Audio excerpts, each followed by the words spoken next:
So next हमारा topic है factors affecting chemical shift. तो केमिकल शिफ्ट मतलब जो उसकी पोजीशन है एनएमआर सिग्नल की वो किन किन चीज़ों पे डिपेंड करती है। So first factor is inductive effect, second factor is anisotropic effect and third factor is hydrogen bonding. So अब फर्स्ट फैक्टर की बात करते हैं जिसमें हमने करना है about inductive effect. So inductive effect, they are of two types, plus inductive effect and minus inductive effect. Plus inductive effect is caused by these groups, R groups. It increase the electron density. So क्योंकि ये group जो हैं ये कौन सी तरह के electrons की density को इंक्रीज करेंगे, सिग्मा इलेक्ट्रॉन्स को। It means plus I effect more and more shielding, और इसका मतलब सिग्नल कहाँ पे अपेयर होएगा, एट लो डेल्टा वैल्यू। इससे बिल्कुल ऑपोजिट है माइनस इंडक्टिव इफेक्ट। हमें पता है कौन से ग्रुप माइनस इंडक्टिव इफेक्ट करते हैं, वो हमें ये भी पता है कि जो माइनस आई इफेक्ट होता है वो विदड्रॉ करता है इलेक्ट्रॉन डेंसिटी को। तो विदड्रॉ मीन्स इलेक्ट्रॉन डेंसिटी को कम करना। तो इलेक्ट्रॉन डेंसिटी कम होने से क्या होएगा, D shielding, therefore signal will appear at high delta value. Second factor is an isotropic effect. इसका दूसरा नाम है स्पेस इफेक्ट। आइसोट्रॉपी का मतलब होता है एक जैसा, सिमिलर, और एन आइसोट्रॉपी का मतलब डिफरेंट। इसमें हम एग्जाम्पल कर चुके हैं बेंजीन की, एल्काइन की। तो ये देखो, एन आइसोट्रॉपी का मतलब डिफरेंट कैसे, सेम ही बेंजीन है, कहीं पे शील्डिंग हो रही है और कहीं पे क्या हो रही है, deshielding. This is known as anisotropy. Same ही अल्काइन है, इस तरह से अलाइन करें तो शील्डिंग होती है, परपेंडिकुलर अलाइन किया तो डी शील्डिंग होती है। तो यहाँ पे फिर से ये दोनों सारे मॉलिक्यूल्स रिपीट होंगे under the this heading of anisotropic effect. तो एडिशनल चीज़ जो यहाँ पे हम पढ़ रहे हैं वो ये है कि चाहे वो बेंजीन हो चाहे वो अल्कीन हो, इन दोनों के कार्बन एटम्स की हाइब्रिडाइजेशन क्या होती है, sp2।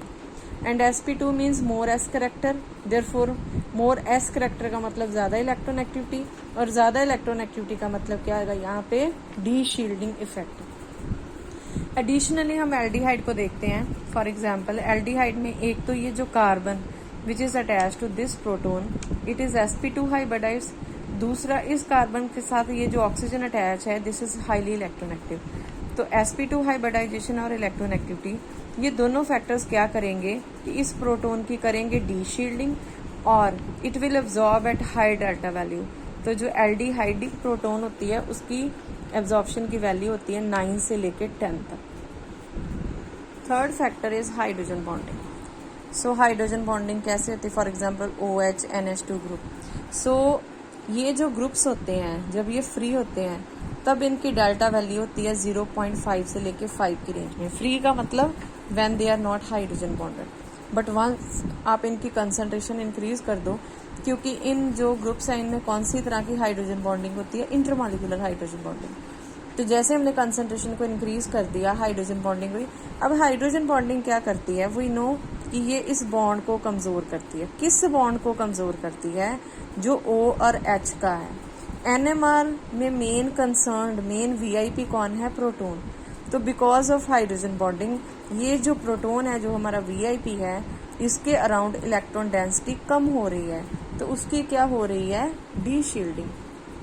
जितना बॉन्ड स्ट्रॉन्ग हाइड्रोजन होएगा, यानी कि जितनी स्ट्रॉन्ग हाइड्रोजन बॉन्डिंग होएगी उतनी ही इसके अराउंड इलेक्ट्रॉन डेंसिटी कम होती जाएगी, और उतनी इसकी डी शील्डिंग होती जाएगी, और उतनी ही डेल्टा वैल्यू की जो डेल्टा वैल्यू है वो हाई होती जाएगी। सो ये दो वैल्यूज इसने दी हुई है। जहाँ पे हाइड्रोजन बॉन्डिंग कम होती है ये इस रेंज में डेल्टा वैल्यू आती है, और जहाँ पे हाइड्रोजन बॉन्डिंग होती है वहाँ पे डेल्टा वैल्यू देखो इंक्रीज हो गई, मैक्सिमम कितनी वैल्यू जा रही है, 5 के अराउंड। नेक्स्ट हम करेंगे what are the important generalization about this NM। So general point क्या है हमारा, जो हम पढ़ चुके हैं थोड़ा सा उसको ही हमने समराइज करना है।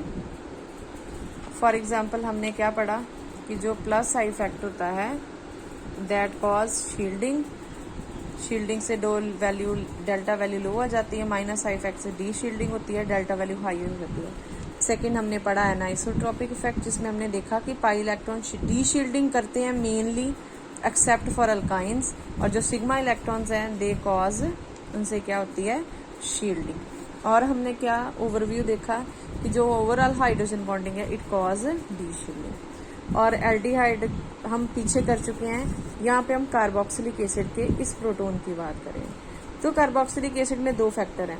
नंबर 1 हाइड्रोजन बॉन्डिंग, नंबर 2 ये कार्बोनाइल ग्रुप भी है जिसका कौन सा फैक्टर होता है -I फैक्टर। तो ये दोनों फैक्टर्स क्या करेंगे कि इस प्रोटोन के अराउंड इलेक्ट्रॉन डेंसिटी इतनी रिड्यूस कर देंगे कि इसकी डेल्टा वैल्यू कितनी ज़्यादा, देखो 10.5 से लेके 12 की रेंज में।